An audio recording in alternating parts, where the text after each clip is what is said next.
Why do we astral travel? Now, I know that a lot of people are worried about astral traveling, and especially when they're asleep, because it's quite a scary experience to wake up and not be able to move your body. But I have found in time that often you're also scared out your wits as your body's trying to get you back as quick as possible.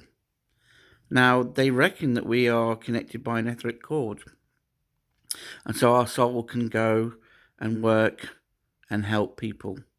And there's been quite a few occasions where I've actually astral travelled, and my family have seen me at the bottom of the bed helping them out when they've called me when they are scared or worried or something not quite nice has been in the home.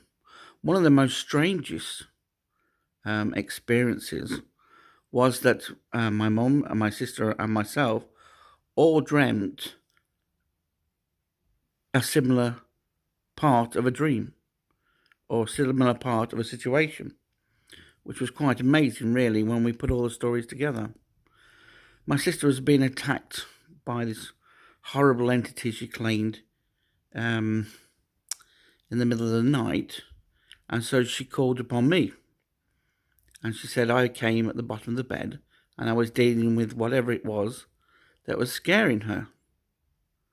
And my mum at the time dreamt that she got me in her arms as a baby and I couldn't speak.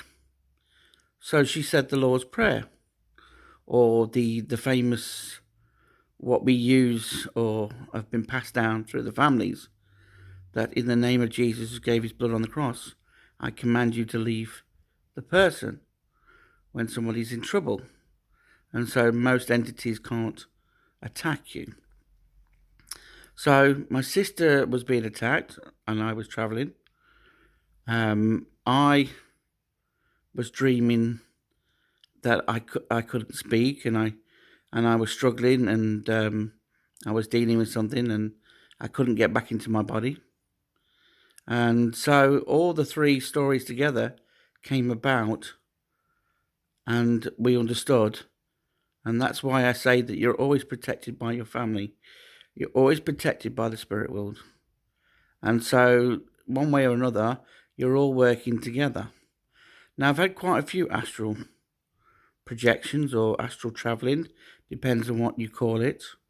I try to do it when I'm awake, and I tend to find that I could send my soul to do healing. I could send my soul to places and people's houses and one thing and another.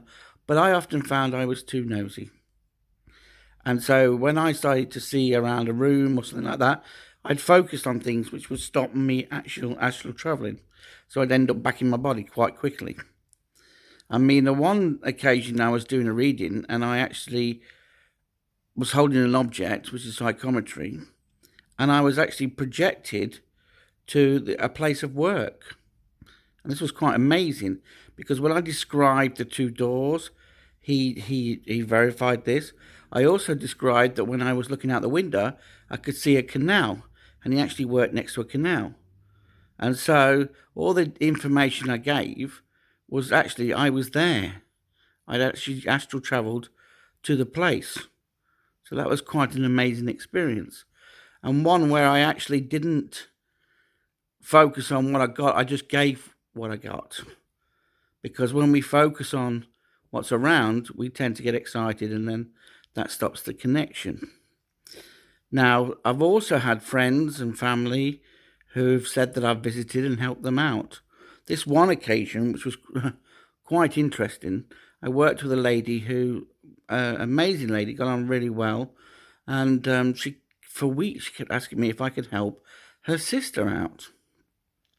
And I thought that was very strange for her to ask. I didn't know her sister. I didn't really know how I could help. And then a week later, she came back, she gave me the biggest hug and said, "Thank you, what you did was amazing." Absolutely no knowledge to myself of what I'd actually done, but supposedly I visited her sister, told her about this married man that her family were worried about her, and she actually gave up this married man when she found out that he was. and she drew a picture, and the girl showed me the picture. Now, this person's never met me before. Her sister'd never met me before, and it was the spit of me. And so that was quite amazing. That's one of the experiences, quite amazing. Now, through trance, and which is sometimes you allow a spirit to come into the body, but also before you do that, you have to go deep into your body, and sometimes they teach you to open a hatch and go through. And I found this quite strange. I learned to do trance medium in the case that I was allowing people to talk through me without going under. But this was one occasion I went under, and I met another family where I had 2 kids, a wife, and I knew the place and everything. Now, is that another place that when we go to sleep, we go to and live another life? It was quite interesting, and certainly something I would like to look into further. And is that astral travel? Or is that just me linking into another dimension or another world that I go to when I sleep? But I do know that the spirit world has told me that a lot of people do astral travel to heal people. They send their soul. So your soul works at night, going around helping people, all those people that are praying for help and one thing another, and you help out. And that's why I feel that sometimes when people move on, even from a young age and different ages, that they become angels and they help other people to move on once they've died and stuff. So I think we all have parts to play, and astral travel is just one of those. And that's why I always put angels around the bed and white light, because I tend to find that I do travel a lot, or purple light is a good one as well. And so as long as I'm protected before I go into the world of the astral, even though obviously with my mum's story and my sister's story, I'm obviously am protected by those around me that can help me anyway.